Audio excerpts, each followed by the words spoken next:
po cilët janë përbërësit kimik të bimës që fshihen, si thuash, në këto lulesa kaq të veçanta dhe tipike për lulen e blirit.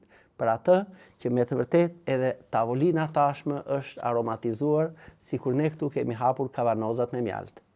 Së pari, flavonoidet, glikozidet e quercitinës dhe glikozidet e kamferolit janë ndër të parat që zënë vend në këto lule.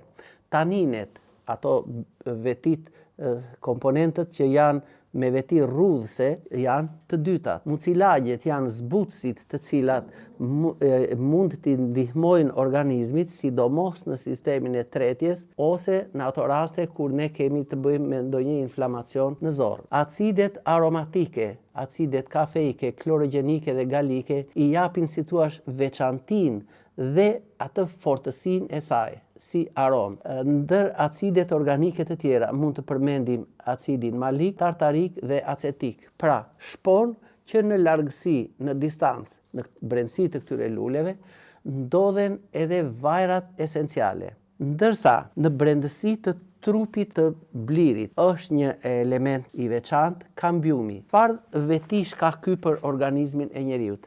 Pra, është një pemë të cilat i kanë vlera që nga gjethja, që nga lulja, lëvorja e saj dhe druri, trungu i saj që mund të bëhet qymyr dhe mandej mund të përdoret edhe kjo për vetitë e saj pra kurative. Dhe veç këtyre, sythat e blirit janë ato pjesë të kësaj bime të cilat përmbajnë auksinën që ndihmon shumë faktorët e rritjes në organizëm. Por sythat e blirit duhet përdoren me shumë kujdes dhe në doza minimale, pasi mund të na çoroditin edhe sistemi nervor. Enzimat dhe acidet nukleike harmonizojnë psiqikën nervore dhe i jep, si thuash, atë qetësinë e relaksimit të gjithë sistemit ton nervor, qendror dhe periferik. Substancat ose përbërësit mineral që ndodhen këtu: kaliumi, kalciumi, magnezi, zinku, vitamina C, vitamina A, hekuri, vitaminat e grupit B, janë që kësaj bime i japin veti sa qetësuese të sistemit nervor, po aq edhe përmirësues të funksionit të sistemit nervor, të sistemit të tretjes, të jashtëqitjes e kështu me radhë. Pra, është një bimë që nuk qetëson vetëm zemrën, por gjithë organizmin ton. Këto lule që janë në formën e brakteve, ka në brendësi të tyre, pra në një bisht mund të themi, vendosen 5, 10 deri në 15 lulesa që më pas formohen ato kapsulat. Këto bimë, këto lule që unë kam në dorë, janë bimë të cilat kanë një veti të mrekullueshme në qetësimin, në drejtim të qetësimit të kollës dhe janë qetësuese antispazmatike. Pra, kur kemi një katare në rrugët e frymarrjes, kur trakti respirator toni me vështirësi e kryen atë frymarrjen dhe frymëzjerjen, përdorimi i lules së blirit i qetëson këto ashpërsime të saj.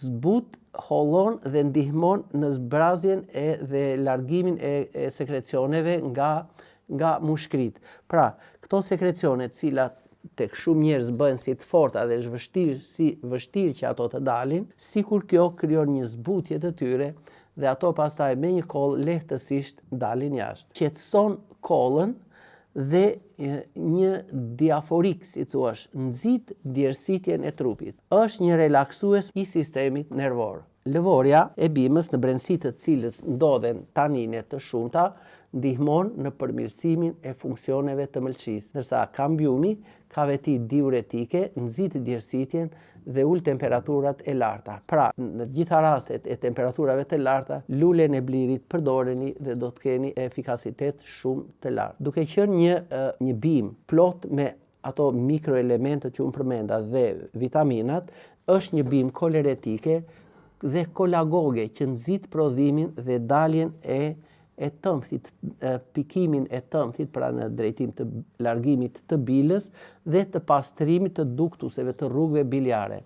Është jo vetëm një nxitës i pikimit të tëmthit, por në rastet e atyre rrugëve biliare, kur ato janë ose të ngushta, rrugë biliare janë ato kanalet në përmëlçi që largojnë atë toksinën ose transaminazat. Pra, në këto raste, kur kemi inflamacione, ngushtime e kështu me radhë, kjo kryen një funksion antiinflamator dhe përmirësuese dhe ndihmuese e rigjenerimit të qelizave të mëlçisë, duke qenë si një antioksidant i fuqishëm. Kjo jo vetëm që ndihmon në largimin e radikaleve të lira nga organizmi, por ka një veprim normalizues në psiqikën nervore në nivele të ndryshme të organeve.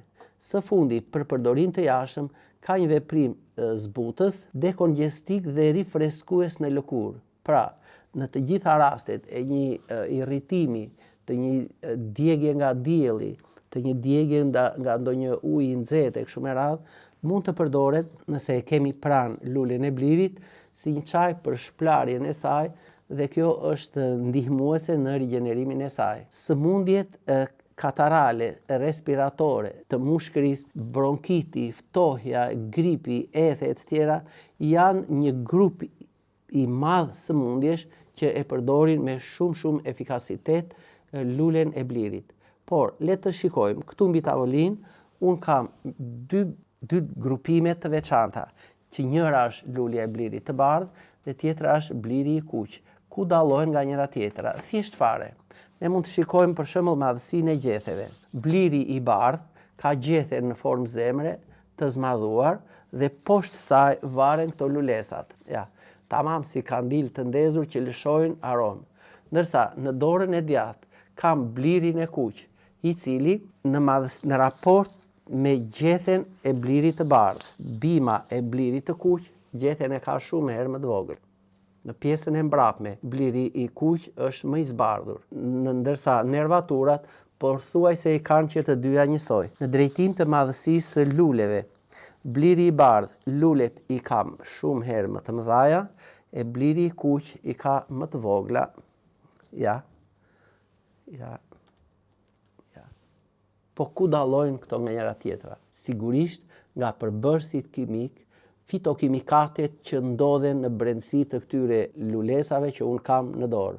E mbi të gjitha, për të mos thënë 2 herë më lartë, bliri i kuq qëndron sa në vlerat antioksiduese, aq edhe në drejtim të qetësimit të sistemit të qarkullimit të gjakut, të sistemit limfatik e tjera. Pra, lulja e blirit të kuq është shumë herë më e fuqishme, më vepruese se lulja e blirit të bardhë. Vetë këtyre, ekstraktet e sytheve janë nga ato pjesë të këtyre bimëve që ndikojnë në drejtim të jo vetëm të qetësisë së sistemit nervor, por e përmenda edhe më parë nxit ose ndihmon ose stimulon rritjen në gjatësi të organizmit.